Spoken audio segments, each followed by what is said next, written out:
خواتین و حضرات، اب تک آپ نے دو باتیں سن لیں کہ ہر مخلوق کی تخلیق کا ایک مقصد ہوتا ہے، ایک بات، اور دوسری بات مقصد تخلیق ہی کی بنیاد پر ایک مخلوق کو دوسری مخلوق پر برتری حاصل ہوتی ہے۔ اب تیسری حقیقت کی طرف چلتے ہیں، وہ یہ ہے کہ مقصد تخلیق ہی کی بنیاد پر مخلوق کے لیے وسائل کا انتخاب ہوتا، وسائل کی نوعیت، اہمیت اور حیثیت کا فیصلہ ہوتا۔ آپ تمام مخلوقات کو دیکھ لیں، وہ جیسی مخلوق ہوتی ہے اور اس مخلوق کا جو مقصد ہوتا ہے، اس مقصد ہی کی روشنی میں اس کے لیے وسائل کا انتخاب ہوتا ہے۔ ہم عام گھوڑے، بچھو، سانپ بچھو ہی کی مثال اور انسان کو لے کے چل رہے ہیں۔ اب آپ دیکھیں، عام جو ہے وہ ایک مخلوق ہے، اس کی تخلیق کا ایک مقصد ہے۔ اب اس مقصد کو سامنے رکھتے ہوئے عام کی زندگی کے لیے وسائل کا انتخاب ہوتا ہے۔ اس کو ایک مخصوص فضا چاہیے، مخصوص ماحول چاہیے۔ اس مخصوص فضا، اس مخصوص ماحول کے اندر آم کا درخت پنپتا ہے، اس کی آبیاری ہوتی ہے اور پھر وہ پھل پھول لاتا ہے۔ اب آم کے درخت کو اگر آپ پنجاب سے اٹھا کر گلگت بلتستان میں لے جائیں گے تو وہاں تو آم نہیں پنپے گا۔ زمین کی انتہائی زرخیزی کے باوجود وہاں آم پھل نہیں دے گا، کیونکہ وہ فضا اس کے لیے موزوں نہیں۔ ٹھیک، تو آم کی تخلیق کا جو مقصد ہے، اس مقصد کی روشنی میں اس کے لیے وسائل کا اللہ تعالیٰ نے انتخاب فرمایا۔ اسی طرح آپ کسی بھی چیز کو دیکھ لیں، گھوڑے کو دیکھ لیں، گھوڑے کی تخلیق کا مقصد ہے، اس مقصد کی روشنی میں اللہ تعالیٰ نے اس کے لیے وسائل کا انتخاب فرمایا۔ اس کی زندگی کے لیے کتنی قوت بخش گھوڑا جو ہے وہ اپنی غذا کھاتا ہے، کمال کی۔ آپ صرف اسے چارے پہ رکھ دیں گے تو اس کے اندر تو وہ طاقت نہیں آئے گی، لیکن وہ جو دانہ کھاتا ہے، وہ جو چنے کھاتا ہے، اس کے اندر کتنی کمال کی طاقت ہوتی ہے، تبھی تو گھوڑے کو طاقت حاصل ہوتی۔ اللہ تعالیٰ نے گھوڑے کی تخلیق کے مقصد کو سامنے رکھتے ہوئے اس کے لیے وسائل زندگی کا انتخاب فرمایا۔ اسی طرح آپ پھول بوٹوں کو دیکھ لیں کہ ان کی تخلیق کے مقاصد کہاں پورے ہوتے ہیں۔ ایک کھاد والی زرخیز زمین میں پورے ہوتے ہیں، جہاں پھر وہ پھول بوٹے لہلاتے ہیں، اپنی خوشبو بکھیرتے ہیں۔ اسی طرح ایک کیڑا ہے، کیڑے کی تخلیق کے مقاصد کہاں پورے ہوتے ہیں کوڑا کرکٹ کے ڈھیر پر، گندگی میں، گٹر میں۔ اللہ تعالیٰ نے اس کی تخلیق کے مقاصد کے لیے جو وسائل رکھے ہیں وہ گٹر میں رکھے ہیں، کوڑا کرکٹ کے ڈھیر پہ رکھے ہیں، صاف ستھری فضا میں، چمن میں نہیں رکھے۔ جیسی مخلوق ہوتی ہے اور مخلوق کا جیسا مقصد تخلیق ہوتا ہے، ویسے ہی اللہ تعالیٰ اس کے لیے وسائل فراہم کرتے ہیں۔ کہتے ہیں نا جی، بلبل اور کیڑے کی دوستی ہوئی تو بلبل اپنے پنجوں میں کیڑے کو لے گئی، باغ میں، چمن میں لے گئی۔ اس نے کہا دیکھو یہاں تم عیش کرو، لیکن وہاں کیڑے کا دل نہیں لگا۔ کہا بلبل، ارے بلبل تو مجھے کہاں لے آئی، میرا تو یہاں دل ہی نہیں لگ رہا، میری تو جو میری زندگی کے لیے فضا چاہیے وہ مجھے میسر نہیں، میرا تو یہاں دم گھٹ رہا ہے، مجھے واپس لے کے چلو۔ بلبل نے اسے پنجوں میں پکڑا، وہ واپس کوڑا کرکٹ کے ڈھیر پر، گٹر کے دہانے پہ چھوڑ آئی۔ وہ وہیں خوش ہو گئے کہ یہی تو میرے لیے فوڈ سٹریٹ ہے، یہی تو میری زندگی ہے۔ مخلوق جیسی ہوتی ہے، مخلوق کے مقاصد جیسے ہوتے ہیں، اللہ تعالیٰ اسی مقاصد کو روشنی میں اس کے لیے وسائل زندگی فراہم کرتے ہیں۔ اب آتے ہیں انسان کی طرف۔ انسان اعلیٰ ترین مخلوق ہے، کیوں؟ اس کا مقصد اعلیٰ ہے، لہٰذا اللہ تعالیٰ نے اس انسان کی زندگی کے لیے، اس کے مقصد کو سامنے رکھتے ہوئے اس کے لیے جو وسائل زندگی فراہم کیے، وہ وسائل زندگی دیگر تمام مخلوقات کی وسائل زندگی سے اعلیٰ، افضل اور برتر ہیں۔ تمام مخلوقات انسان اور جنات کے سوا جو اپنے لیے مقاصد زندگی وسائل زندگی رکھتے ہیں، انسان کی برتری دیکھیں مقصد کی وجہ سے کہ وہ تمام مخلوقات خود وسیلہ بن جاتے ہیں انسان کے لیے، یعنی وہ مخلوقات خود وسائل زندگی رکھتے ہیں لیکن انسان کے لیے خود وسیلہ بن جاتے ہیں، انسان کے لیے زندگی کا وسیلہ بن جاتے ہیں۔ آپ ان حلال جانوروں کو دیکھ لیں، اللہ تعالیٰ نے ان کی زندگی کے لیے وسائل رکھے ہیں نا، ان کے لیے کیا کہتے ہیں، چارہ رکھا ہے، سب کچھ رکھا ہے، خوراک رکھی ہے، لیکن خود انسان کی زندگی کے لیے یہ حلال جانور وسیلہ بن جاتے ہیں۔ کتنی کمال کی بات ہے۔ اسی طرح اگر آپ نے اور مثال دینی، جیسے میں پہلے اشارہ کر چکا ہوں کہ انسان بیمار بھی ہوتا ہے، اسے کینسر بھی ہو جاتا ہے، اللہ میری اور آپ کی، ہم سب کی حفاظت فرمائے۔ آج بچھو کے زہر سے کینسر کا علاج کیا جا رہا ہے۔ آپ اندازہ کر لیں کہ خود بچھو جس کے لیے وسائل زندگی ہیں، لیکن خود بچھو وسیلہ زندگی بن رہا ہے انسان کے لیے، کتنی بڑی بات ہے۔ تو انسان اپنے مقصد تخلیق کی وجہ سے اللہ تعالیٰ نے اس کو جو وسائل زندگی دی ہیں وہ وسائل زندگی دیگر تمام مخلوقات کے وسائل زندگی سے اعلیٰ افضل اور برتر ہیں، بلکہ تمام مخلوقات خود وسائل زندگی بن جاتے ہیں انسان کے لیے۔ انسان کے لیے جو وسائل زندگی ہیں وہ اعلیٰ افضل برتر ہیں، معیار میں بھی، مقدار میں بھی، صفائی ستھرائی میں بھی۔ اب انسان جو خوراک اپنے لیے استعمال کرتا ہے وہ کتنی صاف ستھری، نظیف اور حلال اور طیب ہے، جبکہ انسان کے علاوہ جو دیگر مخلوقات ہیں وہ جب اپنی خوراک کھا رہے ہوتے ہیں تو بندے کو وومٹ ہو رہی ہوتی ہے، قے آتی کہ یہ کیا کر رہے ہیں، لیکن اللہ تعالیٰ نے ان کی وسائل زندگی ان کے مقصد تخلیق کو سامنے رکھتے ہوئے رکھے۔ لا الہ الا اللہ۔ آپ کہیں گے جی انسان تو بندر بھی کھاتا ہے، چوہے مینڈک بھی کھاتا ہے۔ جی انسان چوہے مینڈک بندر کھاتا ہے نا تو یہ اللہ کی ہدایات کو نظر انداز کرتے ہوئے کھاتا ہے۔ اللہ تعالیٰ نے چوہے مینڈک کو، بندر کو انسان کے لیے وسائل زندگی نہیں بنایا، انسان تو اللہ کی ہدایت کو نظر انداز کرتے ہوئے ان کو اپنے لیے وسائل زندگی بناتا ہے، اور پھر یہی وجہ ہے کہ اس کے اندر بندر کی خصلتیں آتی ہیں، سور کی خصلتیں آتی ہیں، سمجھ آئی؟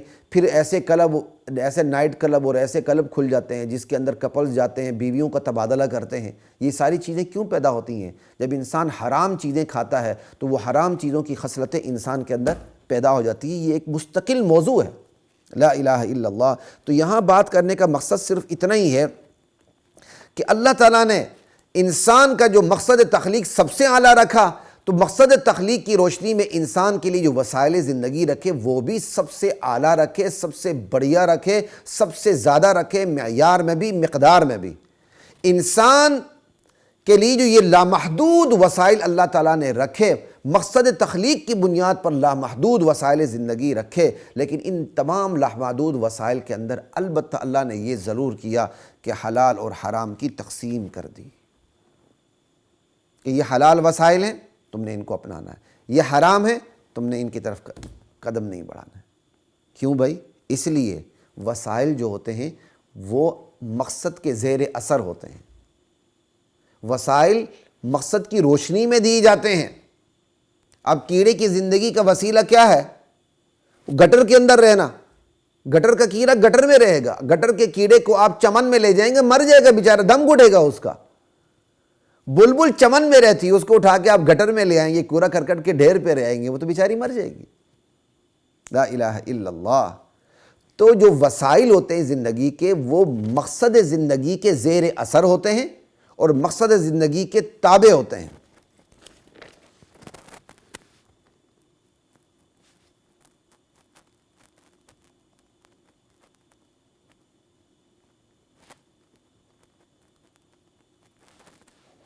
لا الہ الا اللہ۔ چونکہ وسائل زندگی مقصد زندگی کے زیر اثر ہوتے ہیں، تابع ہوتے ہیں، لہٰذا وہ وسائل جو مقصد زندگی سے متصادم ہوں تو ان وسائل کو روک دیا جائے گا، ان وسائل کو روک دیا جائے گا، ان پہ عمل نہیں ہوگا۔ جو وسائل ہمارے مقصد زندگی سے متصادم ہوں ان کو روک دیا جائے گا۔ جتنی بھی حرام اللہ نے انسان پر حرام چیزیں کی ہیں وہ حرام چیزیں چونکہ ہمارے مقصد تخلیق سے متصادم ہیں لہٰذا ان کو روک دیا گیا، بلکہ حلال سے بھی روک دیا گیا۔ وہ حلال چیزیں جو حلال تو ہیں، حرام نہیں ہیں، لیکن جو ہماری تخلیق کا مقصد اللہ کی عبادت ہے اس میں رکاوٹ پیدا کرتے ہوں تو اللہ تعالیٰ ان حلال چیزوں سے بھی بندے کو روک دیتے ہیں، کیونکہ وسائل زندگی مقصد زندگی کے تابع ہیں اور زیر اثر ہیں۔ رزق ایک ناگزیر چیز ہے، زندگی کا پہیہ رزق کے بغیر نہیں چلتا، لیکن اللہ نے اس کے اندر حلال حرام کی تقسیم کر دی، حرام سے روک دیا، حلال کی اجازت دے دی، اور وہ اس حلال کی بھی اجازت نہیں دی جو بندگی میں رکاوٹ پیدا کرے۔ آپ دیکھیں اللہ تعالیٰ نے سانپ بچھو سے روک دیا، حرام ہے، خنزیر سے روک دیا، حرام ہے، شراب سے روک دیا، حرام ہے، کیوں؟ شراب پی کے بندہ آپے سے باہر ہوتا ہے، ٹھیک ہے، اللہ کی بندگی کی طرف نہیں آ سکتا، اللہ تعالیٰ نے اسے روک دیا۔ حرام کھاتا ہے اللہ کے علم میں کہ حرام کھائے گا تو اس کے اندر روحانیت پیدا نہیں ہوگی، جانور پیدا ہوگا، اللہ تعالیٰ نے ان سے روک دیا۔ لیکن اللہ حلال سے بھی روکتے ہیں، جیسے جمعے کی اذان ہو جائے اور جب جمعے کی اذان ہو گئی تو کھانا پینا، تجارت کرنا، اب جمعے کی اذان کے بعد آپ وہی کام کریں گے جو جمعے کی نماز کے لیے معاون ہو، باقی کاموں سے روک دیا گیا۔ ادھر کیا کہتے ہیں، جمعے کی نماز قریب ہوتی ہے اور خطبہ ہو رہا ہوتا ہے، لوگ جوتے بیچ رہے ہوتے ہیں، ملک شیک بیچ رہے ہوتے ہیں، جوس بیچ رہے ہوتے ہیں، یہ ناجائز ہے، حالانکہ حلال ہے، حلال ہوتے ہوئے ناجائز ہے۔ کیوں؟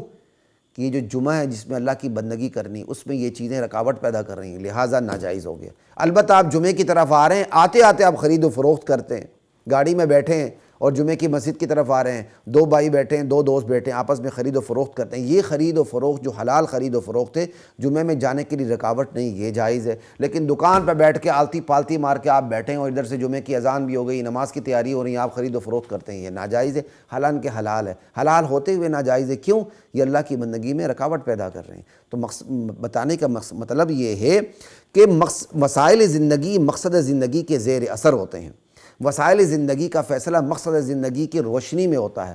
تو وہ وسائل جو مقصد تخلیق، مقصد زندگی میں رکاوٹ بنے، ان سے اللہ تعالیٰ روک دیتے ہیں۔ یہیں سے اخلاقیات تجارت کا تصور ابھرتا ہے۔ اللہ اکبر! یہیں سے اصول معیشت اور تجارت کا تصور ابھرتا ہے کہ یہ حلال ہے، یہ حرام ہے، یہ جائز ہے، یہ ناجائز ہے۔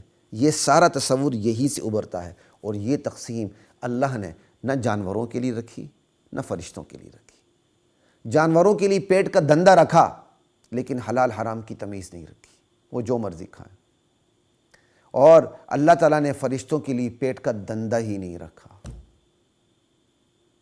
پیٹ کا دندہ اللہ تعالیٰ نے انسان کے لیے رکھا، لیکن حلال و حرام کی تمیز رکھی۔ جانوروں کے لیے رکھا، حلال حرام کی تمیز نہیں رکھی۔ فرشتوں کے لیے پیٹ کا دندہ سرے سے نہ رکھا۔ کیوں؟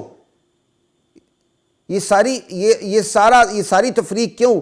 مقصد تخلیق کی بنیاد پر، ٹھیک ہے؟ چونکہ انسان کا امتحان مقصود ہے، اس لیے اس کا پیٹ کا دندہ رکھ کر حلال حرام کے امتحان میں ڈال دیا۔ جانوروں کا امتحان مقصود ہے ہی نہیں، تو پیٹ کا دندہ رکھا، حلال حرام کا امتحان نہیں رکھا۔ فرشتوں کا امتحان مقصود ہی نہیں، تو ان کا پیٹ کا دندہ ہی نہیں رکھا، ان کے لیے پیٹ کا دندہ رکھا ہی نہیں کہ حلال حرام کی تقسیم میں وہ پڑھیں، ٹھیک ہے؟ امتحان مقصود نہیں۔ اور اسی بات کو اگر ہم اپنے پیرائے میں سمجھیں تو وہ یہ ہے کہ مقصد تخلیق سے حلال و حرام کی تقسیم انسان کے لیے اس لیے رکھی کہ حلال و حرام کی تقسیم مقصد تخلیق میں معاون ہے۔ حرام مقصد تخلیق میں سے متصادم میں روک دیا، حلال متصادم نہیں روکا، لیکن کچھ حلال بھی متصادم ہو جائیں تو اس وقت اس سے بھی روک دیا جائے گا۔ چونکہ فرشتوں کی جو اللہ تعالیٰ نے تخلیق کی ہے، ٹھیک ہے، وہاں رزق میں حلال و حرام آتے ہی نہیں، کیونکہ وہ رزق کھاتے ہی نہیں ہیں۔ جب وہ رزق کھاتے ہی نہیں ہیں تو رزق ان کے لیے ان کی تخلیق کے مقصد میں رکاوٹ ہی نہیں بنتا، کیونکہ رزق ہے ہی نہیں ان کے لیے، تو ان کے لیے حلال حرام کی تقسیم نہیں رکھی۔ جانور ہیں، اللہ تعالیٰ نے جن مقاصد کے لیے جانور کو پیدا کیا ہے، وہاں چاہے وہ حرام کھائیں یا حلال کھائیں، ان کی زندگی کے جو مقاصد جانور کے، ان مقاصد میں رکاوٹ پیدا نہیں ہوتی، لہٰذا اللہ تعالیٰ نے ان کے لیے حلال حرام دونوں جائز کر دیے۔ چونکہ انسان کی زندگی کا مقصد عظیم ترین ہے، اس میں رکاوٹ پیدا ہوتی ہے حرام سے، اس میں رکاوٹ پیدا ہوتی ہے اس حلال سے جو رکاوٹ پیدا کر دیتا ہے کچھ اوقات میں، اللہ تعالیٰ نے اس سے روک دیا۔ ساری بات خواتین و حضرات کرنے کی یہ ہے کہ مقصد تخلیق کی بنیاد پر وسائل کا انتخاب ہوتا ہے، اور وسائل کو برتری حاصل ہوتی ہے، وسائل کی اہمیت اور نوعیت کا فیصلہ ہوتا ہے۔ اور چونکہ وسائل کی بنیاد پر مقصد تخلیق کی بنیاد پر وسائل کا انتخاب ہوتا ہے، تو یہ وسائل مقصد تخلیق کے زیر اثر ہوتے ہیں، تو وہ وسائل جو مقصد تخلیق سے متصادم ہوں، اللہ تعالیٰ ان سے بندے کو روک دیتے ہیں۔